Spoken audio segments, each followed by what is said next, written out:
Bien, volvemos con la sonata de cello Preludio. En D menor. en D menor, preludio, la interpretación de Rostropovich, ¿no? Según me informaron. Rostropovich, a pesar de que no es mi favorito, da lo mismo. Vamos con la ronda de preguntas, que se inicia con Alberto Iván, que le faltó... Le quedó algo en el tintero, como dicen los más antiguos, los ancianos. Así que adelante, Alberto Iván. Sí, va en torno a la misma línea de la otra pregunta porque la hice al revés. Sí, A mí me gustaría saber que cuando decidiste irte a la AA, ¿sabías algo? O sea, ¿por qué? ¿Cuál es el motivo de esa partida? Claro, ¿había alguna certeza? Claro, como que, o sea, al principio te iba a preguntar por el valor que tenía, pero salió mucho en el discurso. Pero me gustaría saber si es que te esperabas todo lo que viste o por qué te fuiste para allá, o sea, ¿qué tenía? No todo, yo me imagino que era muy ingenua. Pero había dos cosas que considerar. Uno, un papá arquitecto suscrito a revistas inglesas de arquitectura que circulaban en esa época. Por ejemplo, para nosotros, para mi generación, del Architectural Design era como la revista que la llevaba. Todavía. ¿Ah? Todavía. No, yo diría que hoy en día no es lo mismo, pero claramente en un espectro que había muy pocas revistas de arquitectura. La revista que los estudiantes veíamos en ese momento, la que publicaba, por ejemplo, las obras de Sterling en su momento, era el Architectural Design. Lo otro es que, y esto es más familiar o quizás anecdótico, pero para mí fue importante, digamos, que mi papá siempre me dijo: si te vas a estudiar afuera, ándate a Europa, no a Estados Unidos, y si te vas a Europa en este momento, el lugar para irse es Inglaterra.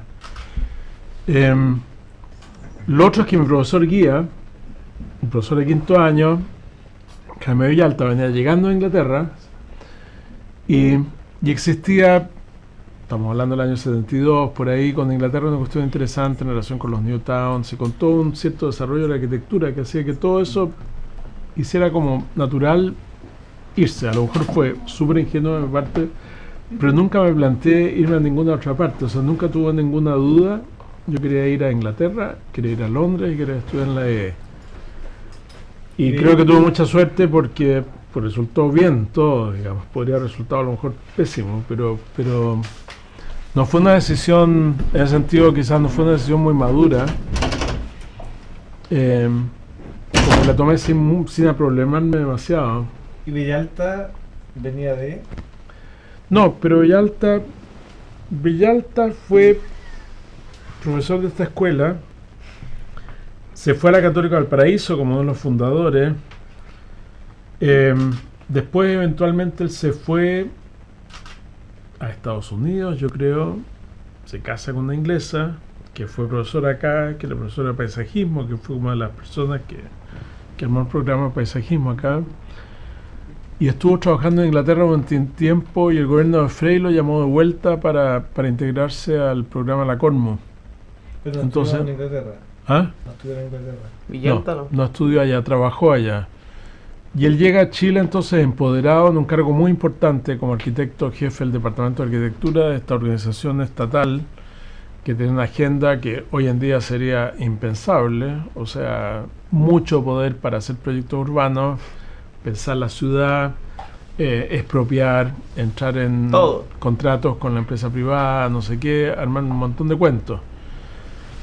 Mi periodo es ese periodo, o sea, mis profesores fueron Jaime Villalta, Pablo Gutiérrez, trabajaba en la Cormo, Ernesto Lavé, papá de Martín, trabajaba en la Cormo, y la Cormo para nosotros era como la institución que renovaba la ciudad. Creo que me tocó un periodo en que el tema urbano era muy fuerte y esa idea de proyecto era como muy marcante. Y ese fue el momento.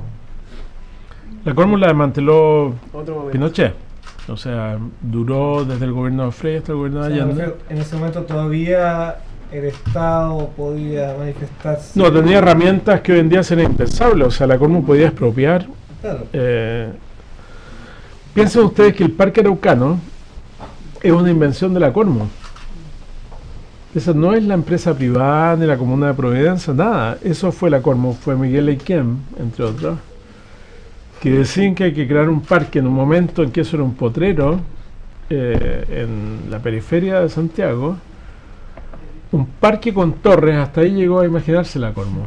Y yo creo que le aceptó como medio, o sea, ellos crearon un epicentro de desarrollo en Santiago, que habría que estarle agradecidos. Excepto que la agenda que tenían ellos era vivienda clase media y eran programas distintos a un shopping. Pero la invención de ese polo de desarrollo de la comuna de Las Condes fue Cormo. Pero ese ha sido el Y momento, eran arquitectos muy jóvenes, ya ha sido el momento en que los arquitectos tenían más poder. tenían Por la mucho Cormo, poder, ¿no? pero es interesante porque la gente joven, Miguel Equien, por ejemplo, un arquitecto que venía de la Católica de Valparaíso, o sea, habían realizado algunos proyectos chicos y tal, pero de repente se ve empoderado para realizar un proyecto urbano de esa magnitud. Y ese es uno, hubo otros, ese para mi gusto es como el más marcante, digamos, pero fue interesante el periodo. Para nosotros como estudiantes esto nos parecía increíble, o sea, era como un mundo de propuestas, de cuestiones, como muy De interesante. posibilidades y oportunidades Luminoso. que hoy día están bastante más restringidas. Que hoy no están, O no están. sencillamente. Era demasiado el... No, pero tu pregunta, ¿cómo llegué a Inglaterra? Como te digo, a lo mejor fue ingenuo de mi parte, como que nunca me planteé mucho la duda. Mm. Lo tenía marcado desde como tercer año que me quería ir a Inglaterra y chac. Más que convicción era un designio. Una especie de signo, podría decirse. Pero ¿qué pasaba? Que las revistas que yo veía venían de allá, arquitectos ingleses me interesaban mucho, el tema de la... Y en esas revistas no aparecía, por ejemplo, desarrollos como Park Hill. Sí, ¿Aparecían en esas revistas ya? sí, claro. Ya lo habéis visto acá. Sí, claro, Ajá. claro. Vaya. Claro, era el periodo de brutalismo. ¿Cuál es, Y era un ¿Cuál es tu revista favorita actualmente, Rodrigo? Si no ¿Sabes? Architectural Design. ¿Sabes que no veo tantas revistas Ay, ahora? He El examinado sábado. la italiana, ¿cómo se llama? El... ¿Cuál de todas? ¿Ah? ¿Ah? No, esta otra, la que se presentó acá en la escuela. Ah, San Rocco. No, pero el panorama ahora, Ancho isométrica en negro. En perspectiva. entre lo digital y lo publicado, creo que un panorama mucho más diverso. O sea, Tu Architectural Design sigue siendo muy vigente. no lo sé, fíjate, no lo he seguido yo. Pero eso es mi culpa, o sea, a lo mejor es súper vigente. Lo que pasa es que en este momento no estoy mirando tantas revistas, pero creo que además el panorama de publicaciones digitales e impresas es como súper amplio ahora. Pero tú crees que yo he tratado... O sea, creo que ahora uno se enfrenta a un universo. A ver, ustedes tienen que imaginarse que para obtener 4 fotografías de una obra de Sterling, la única fuente que había era el Architectural Design. Y eran 4 fotos. Y de eso tenías que armar la obra completa. En cambio, cualquier estudiante mío de primer año, yo le digo Sterling, el tipo pincha algo y aparece una cascada de 800.000 fotografías Y con plantas y todo. Entonces, es como hablar de una economía de la escasez o una economía de la superabundancia. Son dos paradigmas completamente distintos. Mi formación era en la economía de la escasez. O sea, y eso es súper tangible. O sea, los Smithson se enteraron que el pabellón de Barcelona tenía colores cuando lo visitaron en Barcelona. O sea, lo habían admirado, se lo habían mamado entero, se lo habían tragado, se lo habían estudiado de todo Qué punto de vista, pero nunca lo vieron en colores. Esa es como es como otro mundo de cómo recepcionas, digamos, una obra de arquitectura. No digo que sea mejor ni peor, sino que son completamente distintos. O sea, el esquema actual, del cual profito también, y me parece espectacular, pero es otro esquema. Entonces, en la escuela, mi escuela no había seminario de investigación ni cosas de ese tipo. En una escuela poco académica en ese sentido, leíamos poco, pocas bibliografías, pocas revistas, o sea, habría 4 revistas que consultábamos en la biblioteca, no más: la Architecture de Rudui, el Architectural Review, el Architectural Design, el Architectural Forum. Y eso era todo. Y, y poca documentación. O sea, me acuerdo, por ejemplo, en tercer año, el taller de Horacio Olgueresi nos pide que hagamos unas maquetas de estudio, de obras. A mí me tocó una obra de Alto, a otro le tocaba el Hospital de Venecia, Le Corbusier, y a otro le tocaba una cosa de Cannes. Paréntesis, Horacio Olgueresi es el arquitecto del país del profesor. Claro, un arquitecto, súper buen arquitecto, súper interesante como arquitecto. Y nuestras fuentes eran 4 papeles.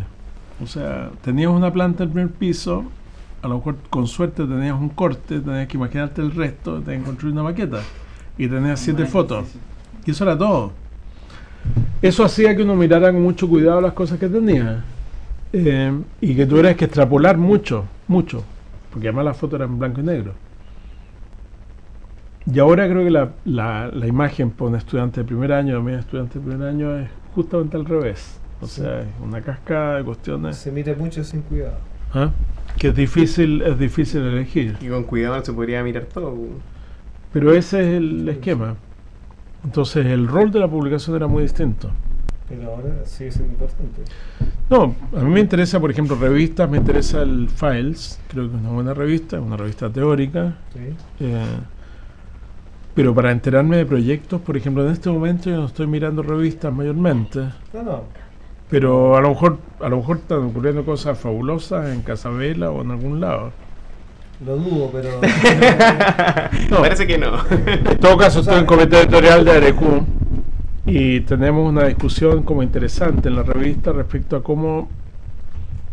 qué y cómo publicar un proyecto de arquitectura hoy en día en una revista de arquitectura, porque ya la revista no es noticia. O sea, la obra ya salió por internet. El fotógrafo oficial de la obra posiblemente tiene todas sus fotografías en línea. Entonces no es eso lo que Arecu hace 10 años, por ejemplo, publicaba una obra y era noticia. Era la primera vez que veías una cosa de Radich, la veías en la revista. Ahora la primera vez que ves la obra de Radich la ves posiblemente en plataforma, no sé en qué. una revista también. ¿Ah? No, posiblemente no. Pero está llevando el concepto a él lo mismo. Una revista por internet. Entonces la idea de cómo hace una revista ahora es una idea interesante porque plantea un problema distinto.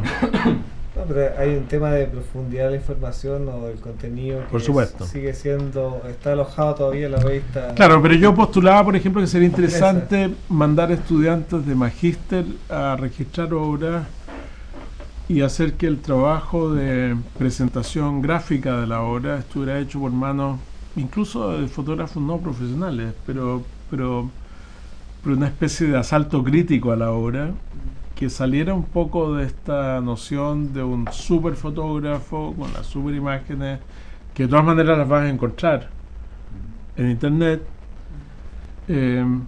y que planteara una entrada distinta. No sé cuál es la respuesta, digamos, pero creo que el problema de una revista hoy en día es interesante y complejo. O sea, está el tema digital, hay un dilema con la información planimétrica por un lado. O sea, yo me acuerdo cuando yo fui tu alumno, hicimos una investigación amplia y definitivamente las fuentes fidedignas con mejor calidad de información estaban en ese momento en las revistas impresas igual. Y creo que hasta el día de hoy todavía eso sigue siendo Puede así. ser. Puede ser, pero hay información de calidad circulando en internet también, ¿eh? Bastante. Sí, pero también hay una dimensión de la representación del plano que es imposible de igualar entre un soporte y otro. Y además en términos de profundidad de la cantidad de información. En general la web alude a una cantidad de información que es como escasa pero diversa, y la revista sigue siendo un depositario de una mayor cantidad de información. Sí. No, uno agradece una buena publicación. O sea, una cierta condición como de documentación de la revista, claro, de papel. Una pregunta a propósito de lo que estábamos conversando, que tiene que ver con la representación, por un lado. Por otro lado, tiene que ver con con este cambio en la producción de las imágenes que tú planteabas, en el sentido que destacáis como una era de la escasez versus una era de la superabundancia, en la que diría que tienen como consecuencias muy distintas. Y quería saber, Rodrigo, ¿qué repercusiones tiene para una persona que vivió como en esta época de escasez observar una imagen hoy día de una manera como en esta cascada que tú escribes? Y cómo eso, como esa conciencia del fenómeno, repercute en la enseñanza. ¿Cómo tú trasladas eso, es como ese traslado a cómo tú enseñas arquitectura, finalmente? A ver, entre la escasez y la abundancia, la superabundancia, han pasado varios años para mí. O sea, soy un profesor viejo. Y en sentido, quizás por una cuestión de edad también, por ejemplo, a lo mejor yo a los 35 años estaba muy pendiente de revisar las revistas, y a lo mejor ahora no estoy tan pendiente, pero es un problema como distinto, que tengo mi mente puesta en otra cosa. Por lo tanto, no puedo comparar en igualdad de condiciones esa condición de mis 25 años con mi condición actual.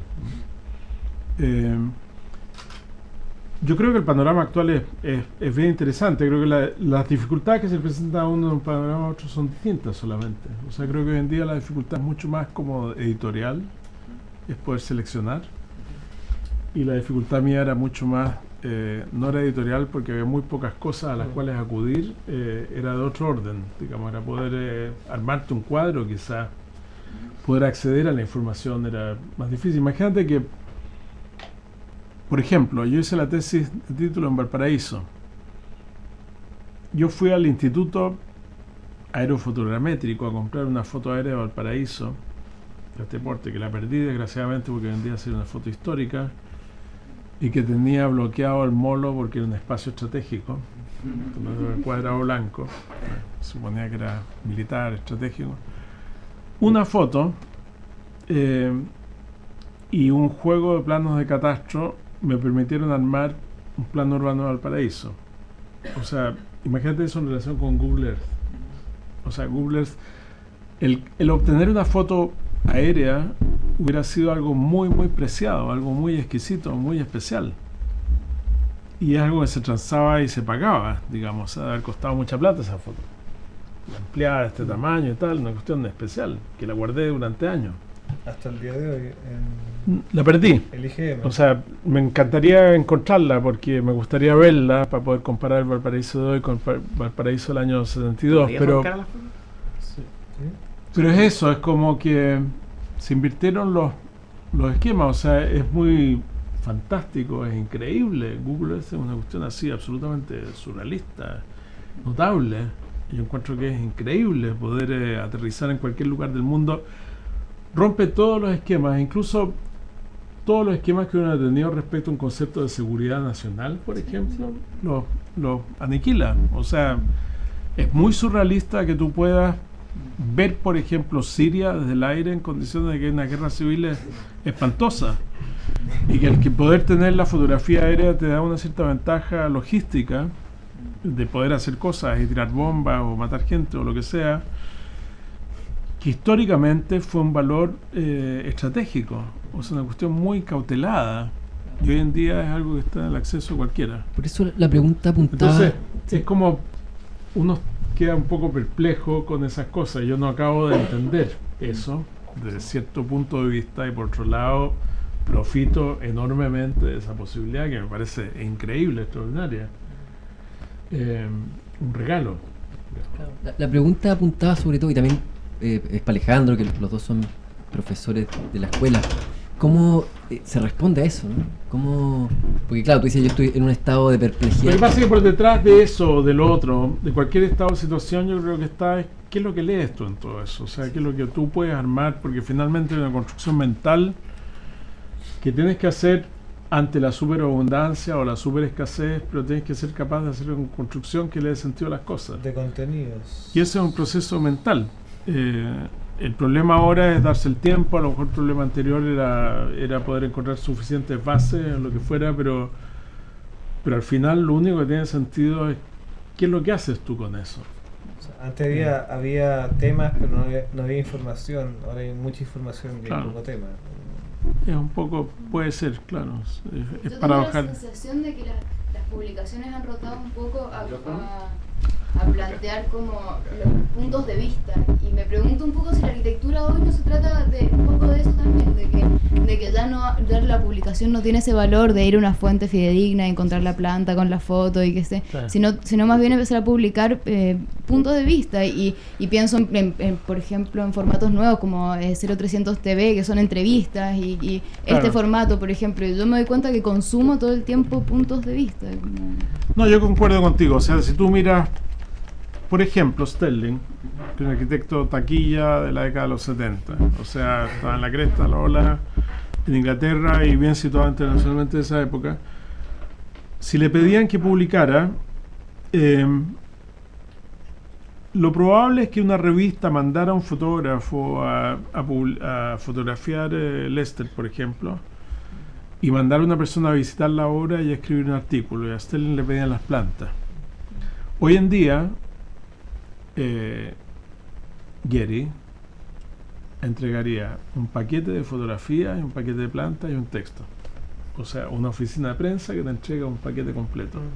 Yo estoy de acuerdo contigo, que hay que recuperar la posibilidad de ver la obra. Por eso que pienso que sería interesante, por ejemplo, poner en cuestión de que las obras se tomen en días asoleados y sin muebles y sin gente y todas esas historias. Y a lo mejor hacer un reportaje fotográfico menos profesional, incluso más ingenuo, pero más crítico.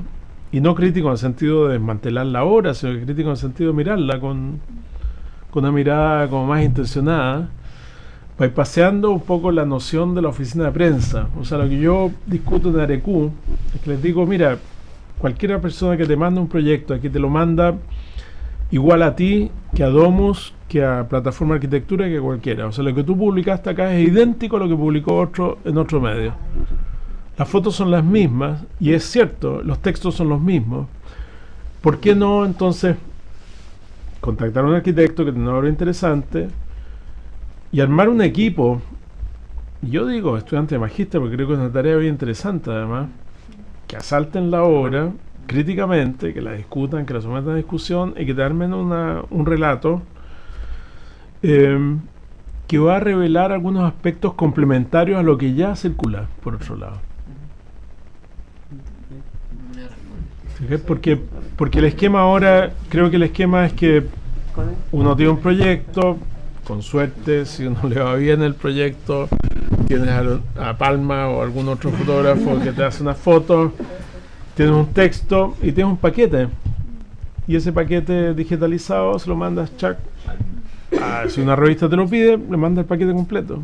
Pero eso Yo tengo la sensación de que igual está pasando eso, como que las publicaciones importantes tienen que ver con esta idea de encuentros de distintos personajes que hablan sobre un tema, y como que eso está empezando a pasar. Sí, yo creo que es una línea. Bastante. Porque lo otro ya circula por otros medios, o sea, ya está.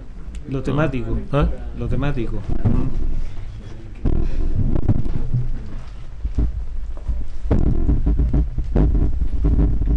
Bien, en vista de que la ronda de preguntas ha finalizado, vamos a ir al último corte para volver con el bloque final, en el que falta una canción, ¿no? Una maratón esto.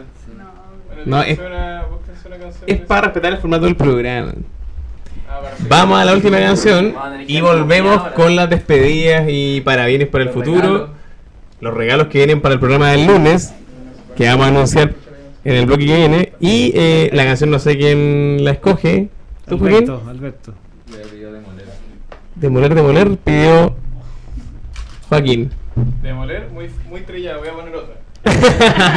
Bueno, que la elige Gerardo DJ con iniciativa. esta canción y nos despedimos en el último bloque de felicidades. Ya no puedo dejarlo arriba de la mesa. ¿De qué se trata el bloque de felicidades? Se trata de que explicamos la fantástica tradición de Pepe Rosa, de traer el whisky para el lunes, y que ustedes dan una opinión sobre esta iniciativa y... Lunes y jueves. No, es que el día depende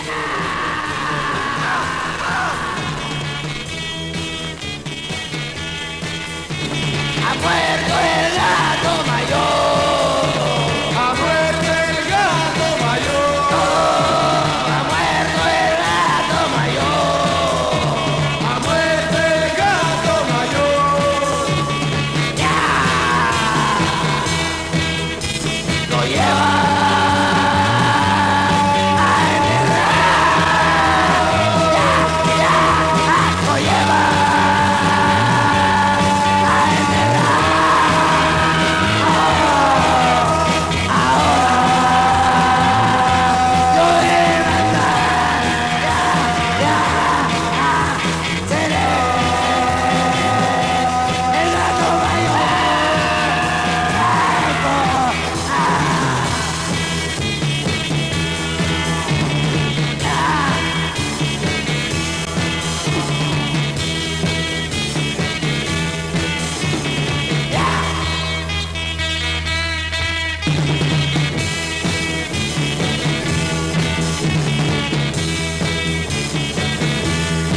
desvío.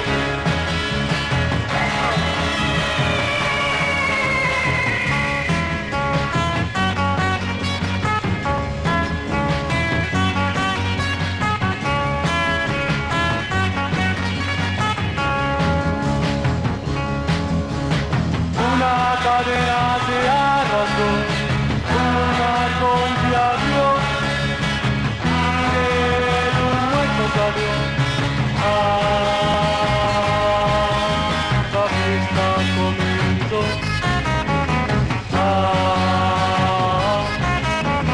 Era un cuadro de horror.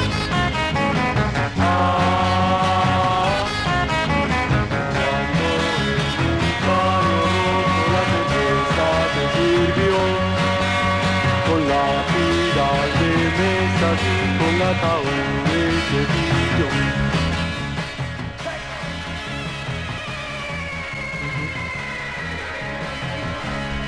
Quizás no tiene tanto valor publicar entonces la obra en sí, sino también todo aquello que pasa como Puede ser, alrededor de claro. Si eso. la publican 20, quizás es mejor hacer la lectura crítica. ¿Mm? Simplemente. Pero O sea, si Rodrigo- está publicado en 20 lugares inéditamente, la obra, lo que sea. Las planimetrías, las Es fotos. mejor hacer la lectura crítica de partida. Yo concuerdo con eso, yo creo que sí. Sí, Sí. como no publicar en el fondo, como opción. Pero Si también, no bueno, queda en la... No, asumiendo no. que ya está publicado. Y como... No, pues se refiere como a no, Claro, no a ya- reexponer de nuevo Sí. los mismos Puntos de vista. materiales. Es que yo objetivos. creo que los editores y los críticos en general no están haciendo la pega hace mucho rato. También es cierto. Bien, entonces con esta fantástica vuelta al programa tenemos que pasar a el final, que consistía en anunciar lo que viene, que es esta fantástica tradición que se ha armado por el precursor Pepe Rosas, que instauró la donación de un bebestible por parte de los invitados para el próximo programa. Entonces nosotros dejamos invitados. Exacto. Que es, en este caso el lunes de la próxima semana. Entonces ¿Quiénes ustedes son? dos. Espérate. La pregunta es, ¿qué le vamos a ofrecer yo y Rodrigo a la Cecilia y a Pancho? Pero del huevo. Una fantástica botella de whisky. Una Coca-Cola, yo creo. Puede ser un jugo de durazno. Un jugo, claro. Igual puede ser creativo el regalo. Claro, ¿no? Claro. ¿Qué es lo que tomaría la Cecilia? Oh, tequila. Bueno, no, lo que quieran, más allá de la botella de whisky, lo que quieran. O sea, está la botella de whisky, naranja, lo Seis que, pisos. lo que les guste. Entonces, pasamos al momento de las despedidas y partimos por el profesor Rodrigo Pérez de Arce. Sobre su impresión de nuestra velada y quizá parabienes para el programa que viene, en vista de que va a auspiciar con la tradición de Pepe Rosas. Ok, a ver, primero el espacio. Me parece que interesante conocer este estudio de radio clandestinamente ubicado en un espacio donde deberíamos tener quizás lugares de trabajo para estudiantes. Muy bien. No, bien, yo creo que yo he hablado, no sé, de una escuela entendida como clima, como un cierto estado de ánimo, y me parece que esto es lo que... Esto representa una cierta faceta de esa condición de escuela. Creo que es muy importante y ojalá hubiera otras también. Ojalá hubiera más exposiciones de trabajo de gente que hace cosas en la escuela, más visibilidad de lo que las personas de la escuela hacen. Y por supuesto, ojalá tuviéramos un bar donde se consumieran distintos tipos de productos. Pero es la cara que muchos llamarían como informal, pero que es igualmente importante que la contracara más formal de la enseñanza. Yo creo que muy bien. Espero que tengan muchas sesiones a futuro que se discutan muchos temas, muchos whisky, mucha materia.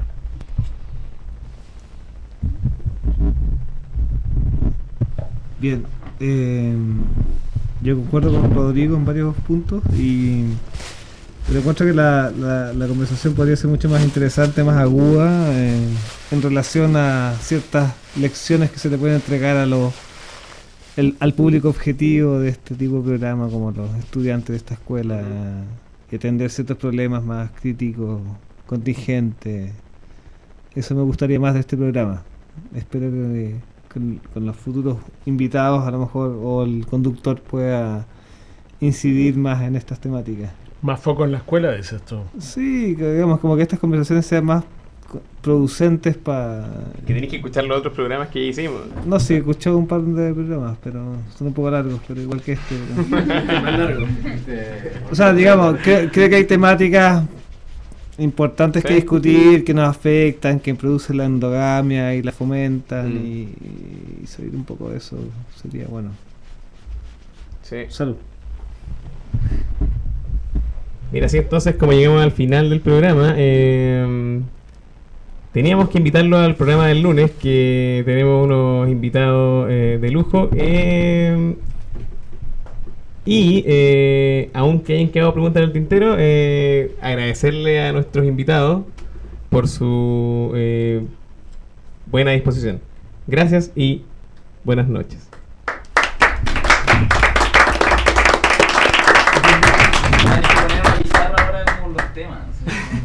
Los temas pendientes como Brechani con la nueva norma que va a salir. La nueva universidad de Rosa. La nueva universidad de Rosa.